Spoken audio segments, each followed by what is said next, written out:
नमस्कार दोस्तों, स्वागत है आप सभी का आपके अपने YouTube चैनल प्रतिष्ठा एकेडमी 2.0 पर। मैं आराध्या शर्मा। चलिए भाई शुरू करते हैं अपनी आज की क्लास को। देखिए, आज की क्लास में हमें भारतीय संविधान पढ़ना है, जो कि हमारा पहले से टॉपिक चल रहा था। और उसमें हमने पिछली क्लास में, भारतीय संविधान की पिछली क्लास में हमने भारत का विभाजन पढ़ा था। क्या पढ़ा था? भारत का विभाजन। ठीक है, अब हमें आगे पढ़ना है। आज हमें पढ़ना है संविधान सभा की कार्यवाही। तो आज का हमारा टॉपिक क्या है? संविधान सभा की कार्यवाही। हेडिंग डाल लीजिए, संविधान सभा की कार्यवाही। संविधान सभा की कार्यवाही।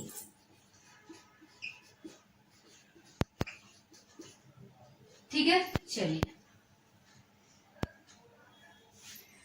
आज की क्लास में जानेंगे कि भाई संविधान सभा में कौन कौन सी बैठकें हुई, किस किस डेट को हुई और उन बैठकों में क्या क्या काम हुए, किसे अध्यक्ष बनाया गया, किसे उपाध्यक्ष बनाया गया, किसने उद्देश्य प्रस्ताव प्रस्तुत किया, कब संविधान बनकर कंप्लीट हुआ और कितना टाइम लगा संविधान को बनने में, कितना खर्च आया, वगैरह वगैरह सारी चीजें आज जानेंगे। ठीक है, चलिए भाई तो शुरू करते हैं। देखिए, सबसे पहला पॉइंट, संविधान सभा की पहली बैठक। ठीक है, क्या है? संविधान सभा की पहली बैठक या अधिवेशन लिखेंगे, कुछ भी लिखेंगे।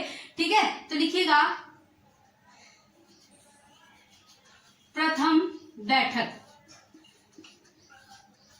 बैठक और ब्रैकेट में अधिवेशन भी डाल लीजिए, क्योंकि कई बार अधिवेशन लिख कर देता है तो आप लोग समझ नहीं पाते कि किसकी बात हो रही है। अधिवेशन मतलब होता है बैठक। ठीक है, बैठकें जो है अधिवेशन संविधान में 12 हुए टोटल। और जिन्हें अगर क्वेश्चन आपसे पूछा जाए कि संविधान में टोटल कितनी बैठकें हुई तो 12 पर टिक कर दीजिएगा, या पूछा जाए कितने अधिवेशन हुए तो भी 12 पर टिक कर दीजिएगा। आई बात समझ में? चलिए, अधिवेशन और बैठक की बात एक ही है। यहाँ पर अधिवेशन लिख लीजिए, अधिवेशन। ठीक है, तो पहला जो अधिवेशन था या पहली जो बैठक थी, ये कब हुई? तो ये हुई 9 दिसंबर 1946 को। कब हुई? 9 दिसंबर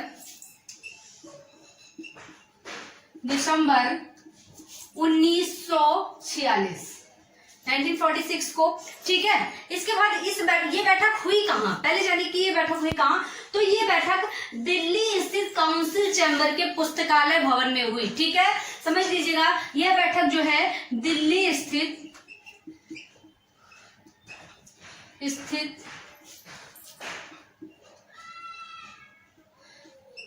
काउंसिल चैम्बर के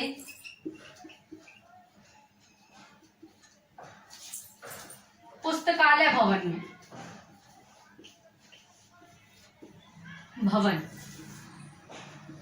ठीक है, तो ये बैठक कहाँ हुई? दिल्ली स्थित काउंसिल चैम्बर के पुस्तकालय भवन में हुई। अब जानिए कि इस बैठक में काम क्या हुआ था। तो भाई इस बैठक में सभा के सबसे बुजुर्ग सदस्य, मतलब संविधान सभा में सब में जो सबसे उम्र दराज थे, सबसे बुजुर्ग थे, उनको सभा का अस्थायी अध्यक्ष बनाया गया। क्या बनाया गया? अस्थायी अध्यक्ष बनाया गया। देखिए, होता है ना कि आप भी अपने घर में कोई काम करने चलते हैं तो जो घर में सबसे बड़ा बूढ़ा होता है उसी से पूछा जाता है ना कि भाई क्या ऐसे इस काम को किस तरह करा जाना चाहिए, है ना। तो इसी तरह सभा में अभी डिसाइड नहीं हो पा रहा था कि किसे अध्यक्ष बनाया जाना चाहिए। तो सभा में जो सबसे उम्र दराज व्यक्ति थे, जो सबसे बुजुर्ग व्यक्ति थे, उनको सभा का अस्थायी अध्यक्ष बना दिया गया। ठीक है, अस्थायी मतलब क्या होता है कि जिसे बाद में बदला जा सके, हटाया जा सके। ठीक है, अस्थायी। ठीक है, तो यहाँ पर लिखिएगा सभा के सबसे बुजुर्ग सदस्य, सभा के सबसे बुजुर्ग सदस्य कौन थे ये भाई? तो ये इनका नाम है डॉक्टर सच्चिदानंद सिन्हा। ठीक है, क्या है? डॉक्टर सच्चिदानंद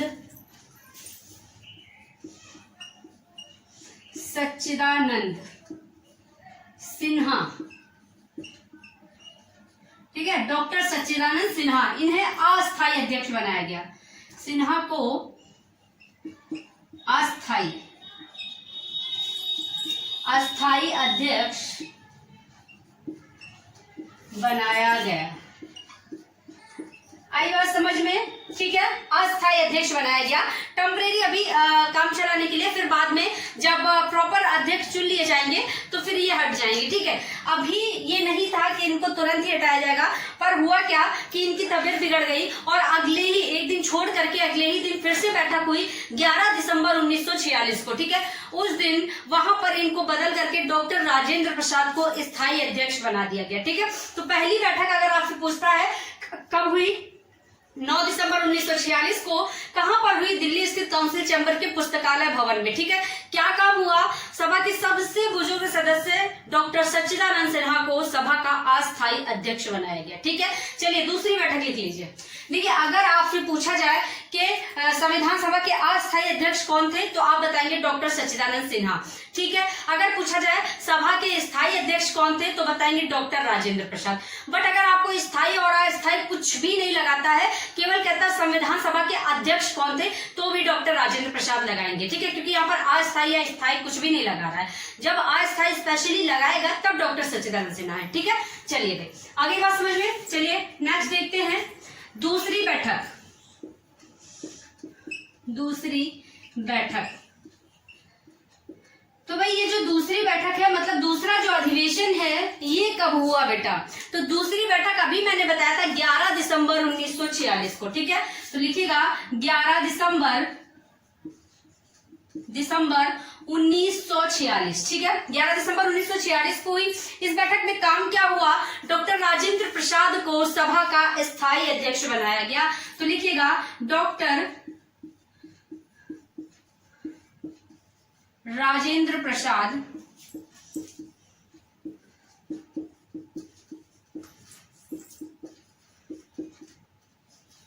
सभा का स्थायी अध्यक्ष। ठीक है,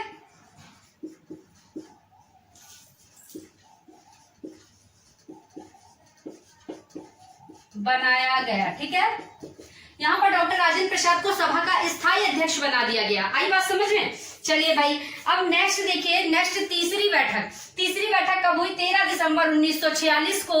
देखिए एक एक दिन छोड़ करके नेक्स्ट डे ही बैठकें की जा रही हैं अभी फिलहाल। ठीक है, क्योंकि संविधान को लिखा जाना है, संविधान लिखा जा रहा है, तो जल्दी जल्दी से काम कंप्लीट करना है ना, भारत में संविधान लागू करना है। चलिए नेक्स्ट देखते हैं अगला,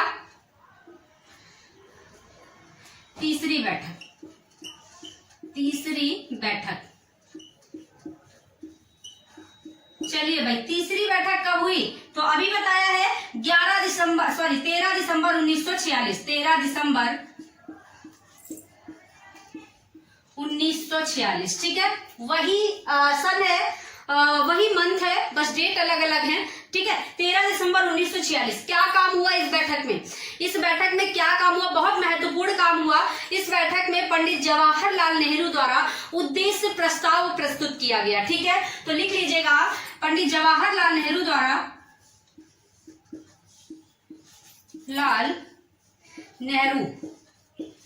नेहरू द्वारा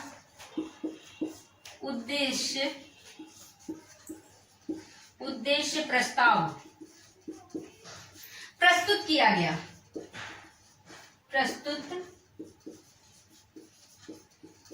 ठीक है, अभी प्रस्तुत किया गया, लागू नहीं हुआ है। ठीक है, लागू होगा अगली बैठक में। ठीक है, तो पंडित जवाहरलाल नेहरू द्वारा उद्देश्य प्रस्ताव प्रस्तुत किया गया। यदि आपसे पूछा जाए कि उद्देश्य प्रस्ताव किसके द्वारा प्रस्तुत किया गया? पंडित जवाहरलाल नेहरू के द्वारा। ठीक है, चलिए नेक्स्ट देखते हैं चौथी बैठक।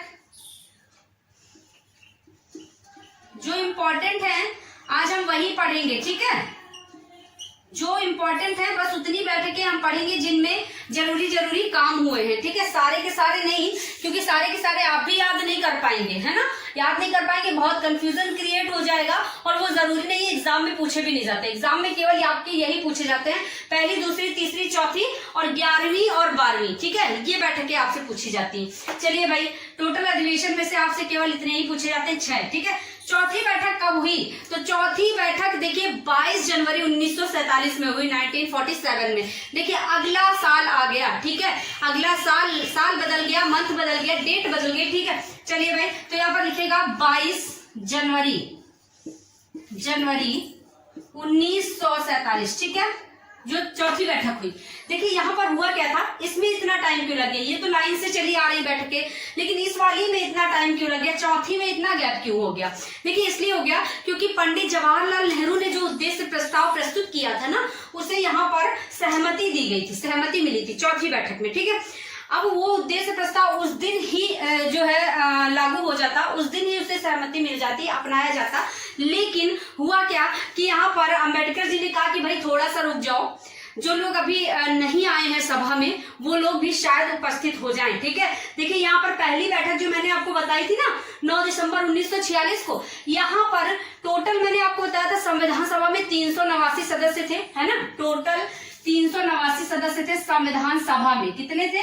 389, 389, ठीक है, ये सदस्य थे संविधान सभा में टोटल। लेकिन पहली बैठक में इनमें से केवल 207 सदस्य उपस्थित हुए थे। कितने? 207 सदस्य उपस्थित, ठीक है, जिसमें से मुस्लिम लीग नहीं आया था, देशी रियासतें सम्मिलित नहीं हुई थी, ठीक है। इसमें से भी 207 में से भी 9 महिलाएं थी। कितनी? 9 महिलाएं, ठीक है। तो 207 में से भी 9 महिलाएं थी, याद रखिएगा। टोटल महिलाएं संविधान सभा में 15 थी, लेकिन पहली बैठक में आई कितनी थी? 9, ठीक है। टोटल सदस्य जो थे 389 थे, पर आए कितने थे? 207, ठीक है।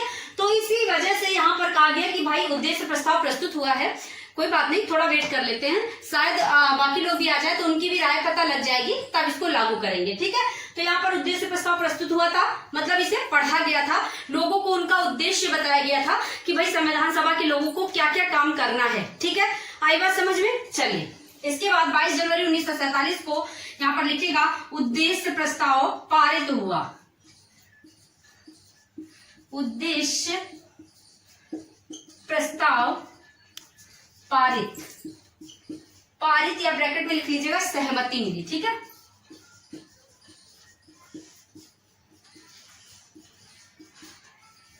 ठीक, आई बात समझ में? तो पहली बैठक में क्या काम होता है? पहली बैठक में डॉक्टर सच्चिदानंद सिन्हा को अस्थायी अध्यक्ष बनाया जाता है। दूसरी बैठक में डॉक्टर राजेंद्र प्रसाद को स्थायी अध्यक्ष बनाया जाता है। तीसरी बैठक में पंडित जवाहरलाल नेहरू जी द्वारा उद्देश्य प्रस्ताव प्रस्तुत किया जाता है, लोगों को उनका उद्देश्य बताया जाता है, पढ़ा जाता है कि भाई आप लोगों का अपना अपना उद्देश्य क्या है, क्या क्या करना है ना। उसके बाद चौथी बैठक जो कि अगले साल हुई 1947 में 22 जनवरी, उसमें उद्देश्य प्रस्ताव को पारित किया गया, मतलब सहमति दी गई, ठीक है। आई बात समझ में? चलिए नेक्स्ट आगे देखते हैं।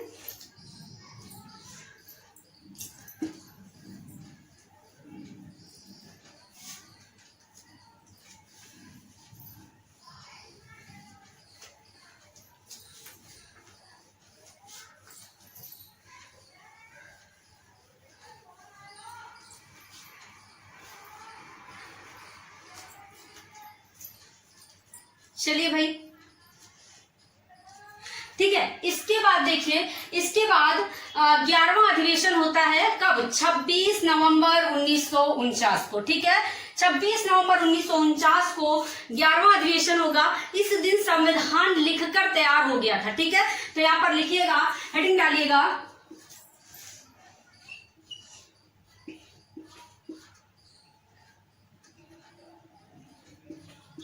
ग्यारहवां अधिवेशन, ठीक है। बैठक नहीं लिखा यहाँ पर, अधिवेशन लिख दिया है, बात एक ही है, ठीक है। 11वां अधिवेशन कब होता है? 26 नवंबर 1949 को, ठीक है। तो लिखिए भाई 26 नवंबर 1949, ठीक है, 1949 को। क्या काम हुआ भाई इसमें? सब में काम पता किए हैं तो इसमें भी काम पता होना चाहिए। इसमें क्या काम हुआ? इस दिन हमारा संविधान लिखकर तैयार हुआ था, बनकर तैयार हुआ था। तो लिखिएगा संविधान लिखकर, या लिख लीजिएगा बनकर तैयार हुआ,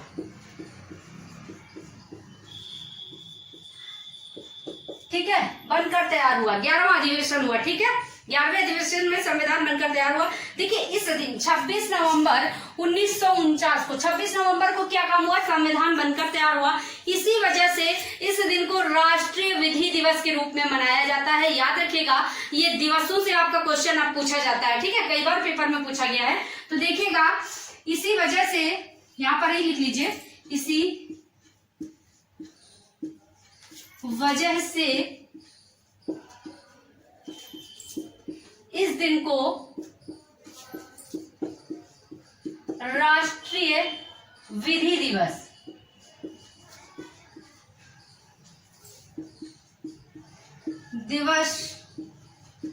के रूप में